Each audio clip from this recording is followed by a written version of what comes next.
Our third and final speaker is Dr. Stanley Crooke. He is the founder and CEO of RNases Pharmaceuticals.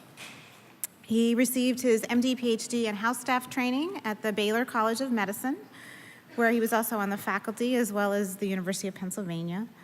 Over the years through industry, he's been through Bristol Myers Squibb, SmithKline, and now RNases.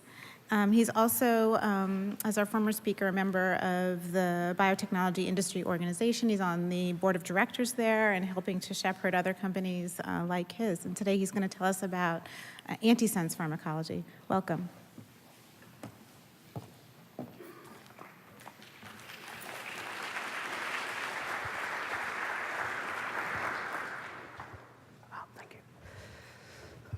Well, first of all, thank you very much for having me. And given that my initials are STC, I want to particularly thank John for naming one of his conjugates after me. Over the years, we've collaborated well, but I think perhaps that's going too far, John. And if you're going to name it after me, perhaps a royalty would be even a better statement of my contributions. Of course, our drugs are different. They're single-stranded, they're amphipathic, and as a consequence, they distribute broadly in animals and man without complex formulations. But today, I'm not going to give you a broad presentation of the work that we've done. Of course, I do that for a living, so if you have questions about any of the 32 drugs that we have in development, that's one drug for every 12 people at RNases. I'll be glad to answer your questions. But rather, what I want to do is focus on a detail. And the reason for focusing on the detail is I think it's exemplary of the work that we've done over the years that RNases has been around. And even more importantly, I think it predicts the kinds of future that we can create. And my particular scientific interest over the years has been to better understand the molecular mechanisms by which antisense drugs work. Today, I would say that there are 10 or 12 mechanisms for which we can design antisense drugs to take advantage of various cellular processes and cause pharmacological effects. But certainly, one of the most robust mechanisms is to recruit RNase H1 to cause degradation of a DNA RNA-like duplex. In fact, there are 3 RNA-targeted drugs that have been approved for sale. All 3 are RNases drugs. All 3 are RNase H. We have, well, by the end of this month, we'll have 6 drugs in phase 3. 5 of those are RNase H1 drugs. The other is SMNRX, which is a splicing drug. And of the 15 or 16 drugs that we have in phase 2, all but 1 are RNase H1 drugs. So it's been a very robust mechanism. And in contrast to the siRNA pathway, the level of interest in the H enzymes in academia has been pretty narrow, so we've had both the opportunity and the need to do a lot of the basic work on RNase H1. We did a lot of that work a few years ago and then turned our attention to some other areas of interest. And then in the last 2 or 3 years, we've come back and begun to ask some additional questions with regard to the enzyme. So what I want to do is just very quickly summarize what we knew 2 or 3 years ago, and then show you what we've learned in the last little bit. This is what's called the Crooke group. I think that's because they work with me. These people I've worked with for a long time, and what I'll show you is a small fraction of the work that they have done. And then Chris Hart has helped us in bioinformatics on the knockout mice that I'll be telling you about. So the RNases H are members of the nucleotide family, or superfamily. That, of course, includes OGO2. But there are 2 true RNases H in human cells, RNase H1 and H2, and they share the same catalytic mechanism. They both use a single magnesium or manganese to drive an acid-base hydrolysis of the phosphodiester. Beyond that, they're really quite different. RNase H2 is inactive as a monomer, only active as a heterotrimer. It's ubiquitously expressed, and it's very abundantly expressed. It's localized in the nucleus, and in fact, it's bound to chromatin. You can release it fairly easily when you homogenize cells. So if you make a cellular homogenate, the bulk of the activity that you'll see is RNase H2. It also has a different cleavage pattern and will cleave across a single DNA nucleotide. H1 is active as a monomer and in fact loves to fold in an active conformation. You can even renature it, as the Crouch lab showed many years ago, on native gels, and that's a nice assay. It's expressed ubiquitously as well, but its abundance is extremely low. And that's a really important point that we'll come back to a couple of times as I work my way through here. It is present in the nucleus, cytoplasm, and mitochondria. There's a mitochondrial leader sequence on the protein. When we delete that, we see it no longer going to the mitochondria. And it is responsible essentially for all RNase H ASO-directed activity in the cell. The simplest way to think of the enzyme is it's a pair of calipers.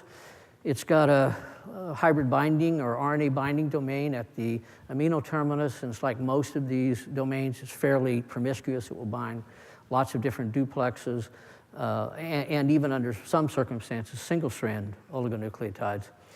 And then the catalytic domain is separated by about 7 to 8 nucleotides, and so it's measuring the register of the duplex. That's its first quality control to make sure it's going to cleave an RNA-DNA duplex.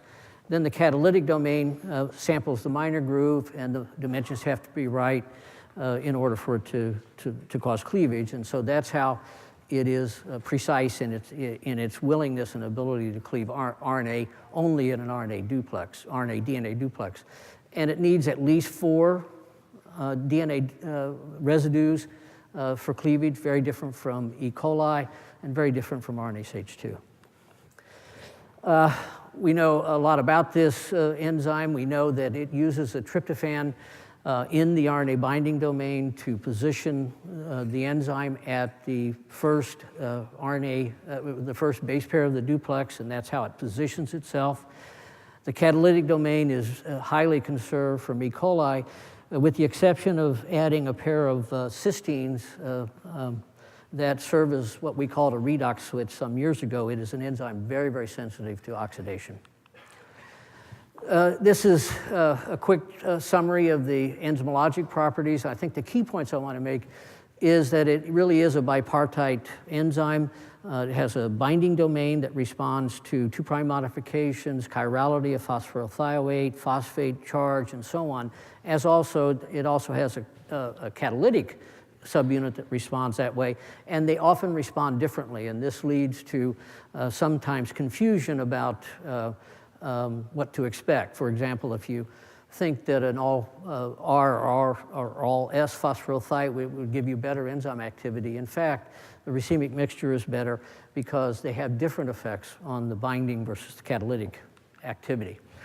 Catalysis requires at least 4 deoxynucleotides. There are numerous modifications in the 2' position. Almost all of them will ablate RNase H activity across from those. And we've looked carefully. It's almost entirely distributive. You can see 1 or 2 nucleotides sometimes of processivity, and it's also directional. It has a direction. It travels from the 5' to the 3' end of the RNA. The vicinal cysteines do form a redox switch. We see multiple PIs, multiple phosphorylations, but to the best of our ability, we've seen no change in cellular distribution, no regulatory processes, or any other changes that we can see, nor is the enzyme regulated at the transcriptional, RNA processing, or translational level, so far as we can see. This is another cartoon of looking at the enzyme, and the point I want to make here is simply that we've mapped the sites that interact with both the hybrid binding domain, the catalytic domain, and we understand where the modifications are that we can put in these molecules and still have a site that the enzyme is willing to cleave. So that was all well known and published some years ago.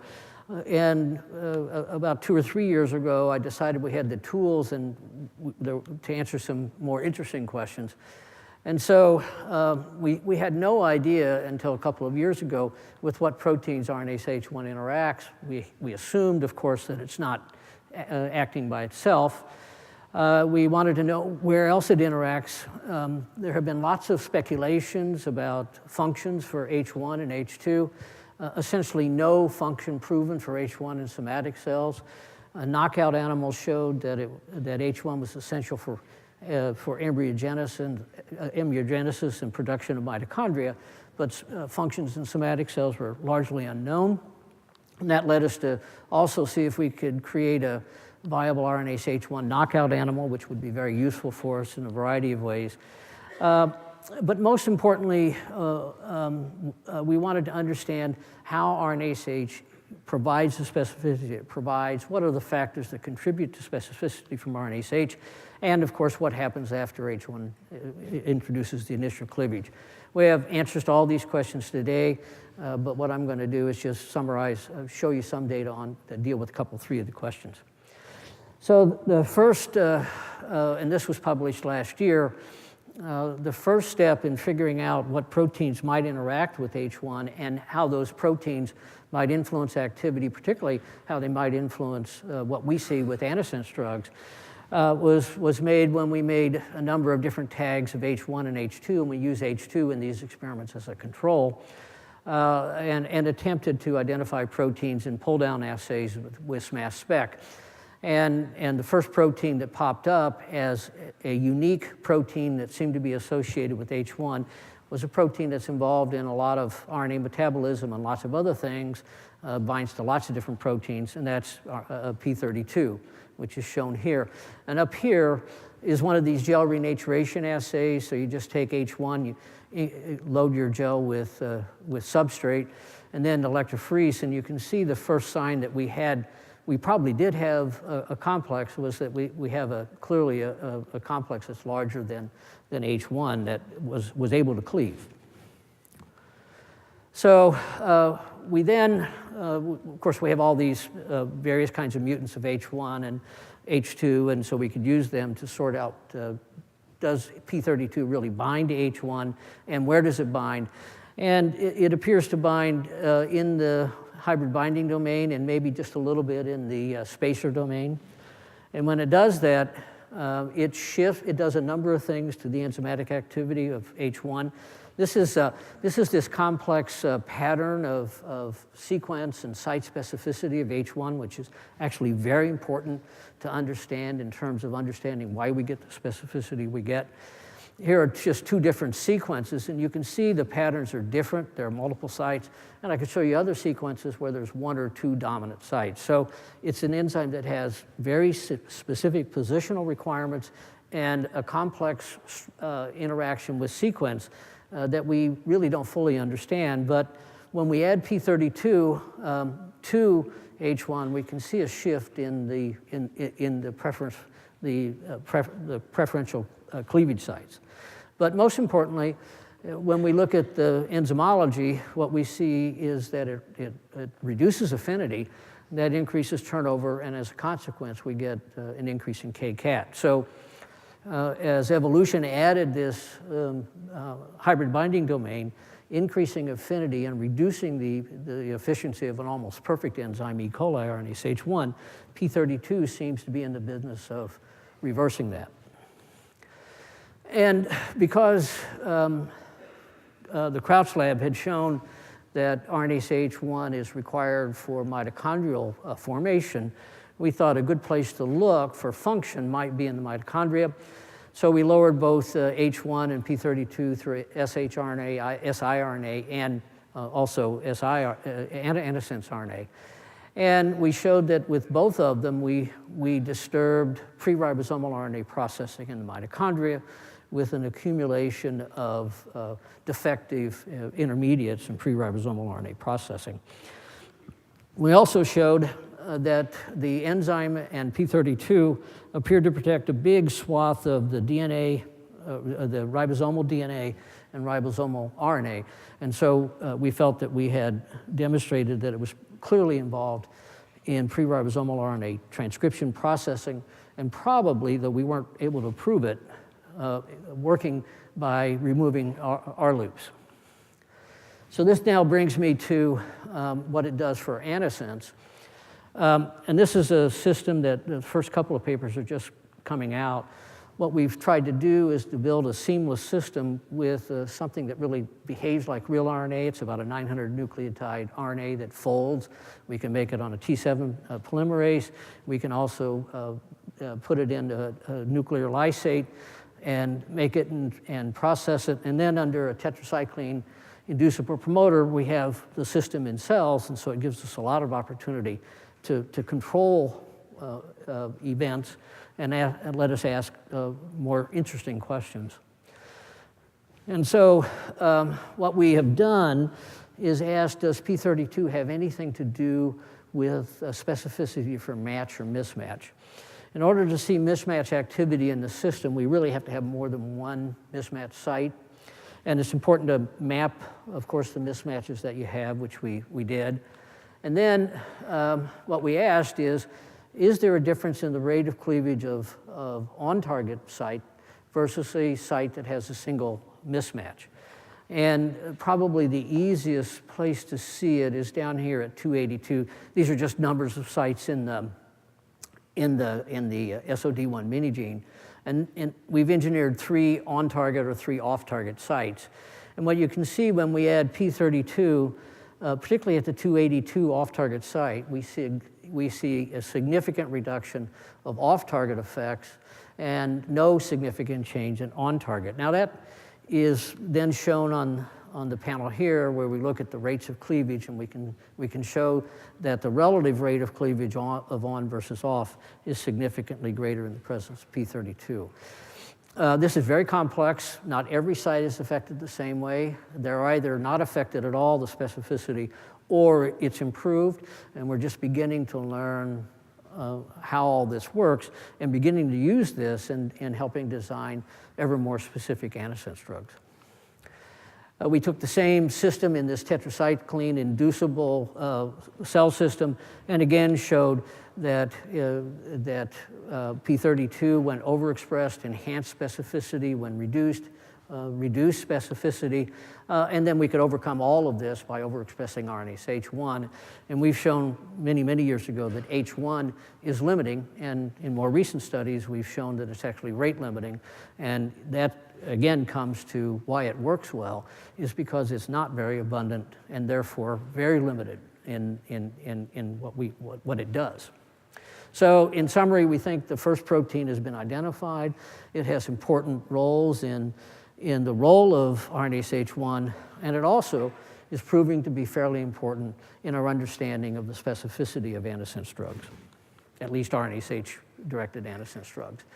So last year, or late last year, early this year, we reported the first, in my mind, proven function in somatic cells, which is pre-ribosomal RNA processing. Of course, all of these have been speculated, and all of them are obvious. And we just wanted to finally get a purchase on what this enzyme really does in the cell. And without going through all the data, I will show you that it clearly is involved in DNA synthesis, processing Okazaki fragments. This is one of those IPOND, I guess it is, assays. Basically, it's a EDU pulse and then a biotin pull down, and then you can measure what's present on the nascent transcript, what's present on the mature transcript, and the most important part is here, where you can see that H1 is clearly present on the nascent transcript. So that plus other data that I won't show you, where we've shown that there's a functional interaction with a couple of the key replication proteins, gives us confidence that it's involved in DNA replication. But I think its main role in the cell is probably R-loop management. And there's a lot of data on this slide. I should have cut out some of it, but the first hint of this was if we reduce H1 or we look at the knockouts, we don't see significant changes in topoisomerase. But if we overexpress H1, it has to be active. If we use an inactive mutant, it doesn't do this. We see a very dramatic reduction in topoisomerase 1. And without going through all the rest of it, that led us to think that maybe there's some co-regulation of topoisomerase 1 and RNase H1. And that led us to this.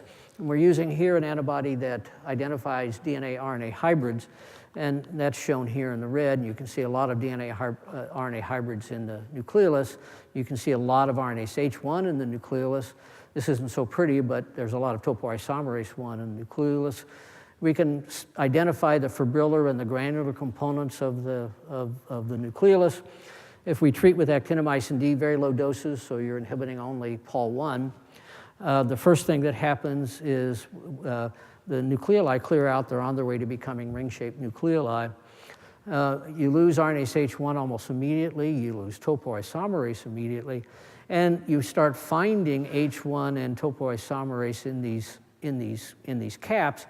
And in the fibrillar components where there's still RNase H as well as topoisomerase and RNA DNA hybrids. And that's just shown quantitatively here. And so we thought we had a pretty good clue that it's involved in R-loop processing, both in the mitochondria and in the nucleus. Then we did chip assays. So the pre-ribosomal RNA is shown here.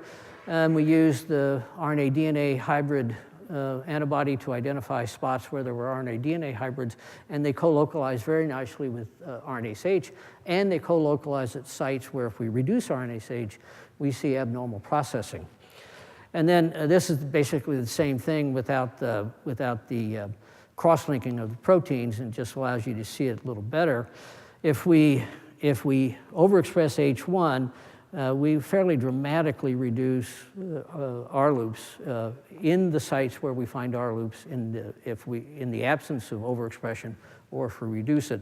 And these are just simpler approaches trying to create dot-blot equivalents of genomic DNA using either H1 or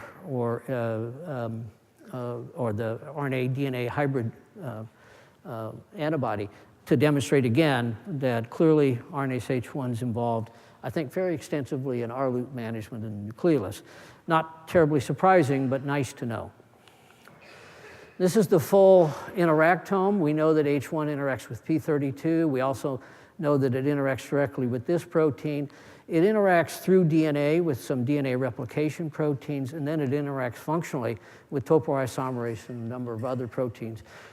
We think that's important for us to understand as we use this enzyme to create the pharmacology that we want with these drugs, and given the fact that at high doses, these oligos are competitive inhibitors to RNase H1. We want to know what systems we might affect.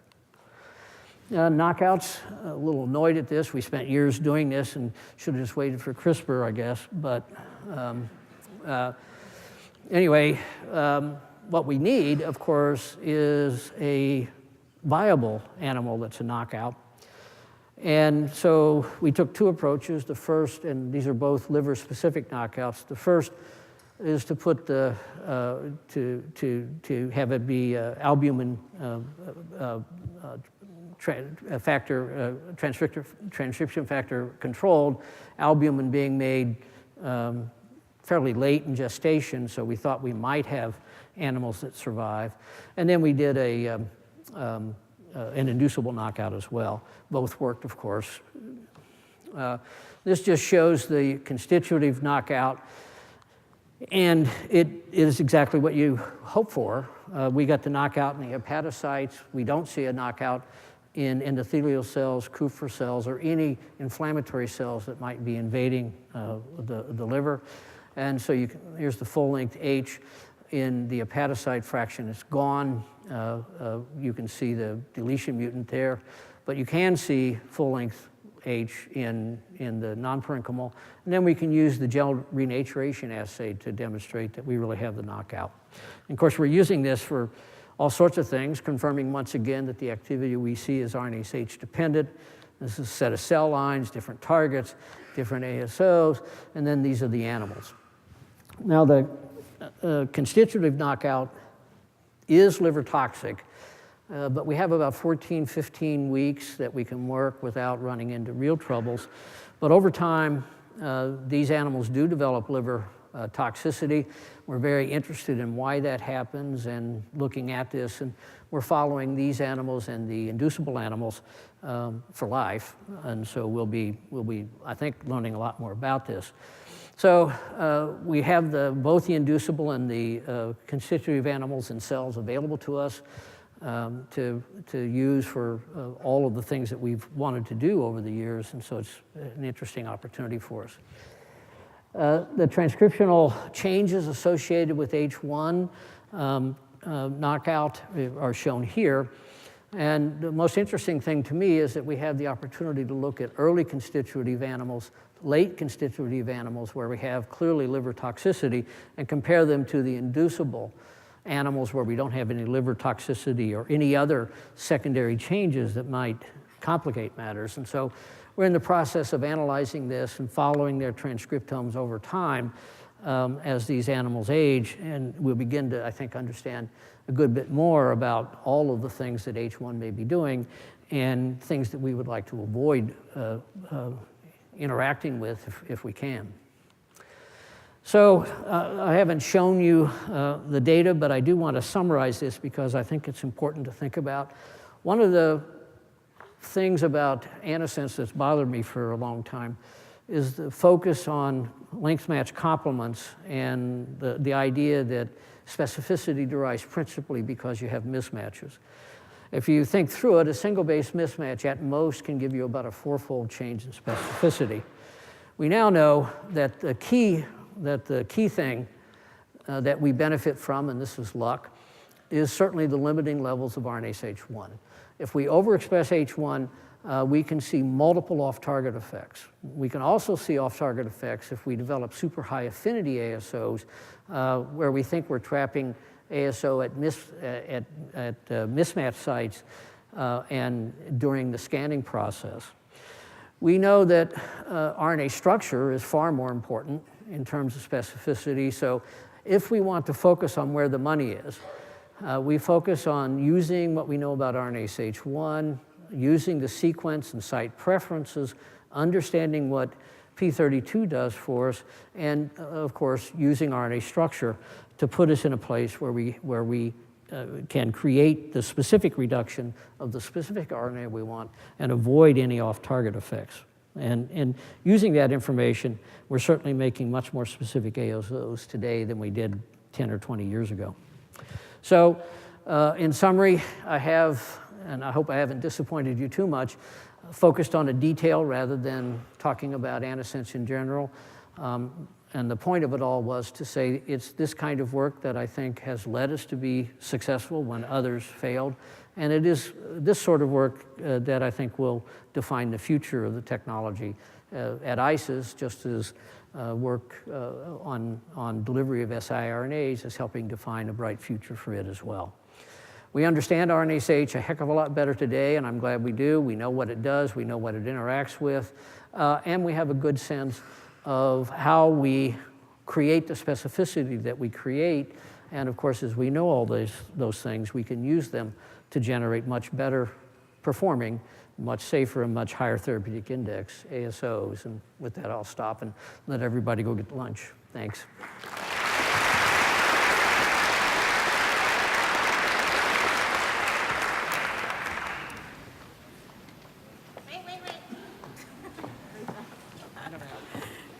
Okay, before you all adjourn, I see that you're hungry. Just a couple of housekeeping things. So if you are an invited speaker, a member of the press, or KI faculty, there is a private lunch in the Stratton Center on the 3rd floor, 306.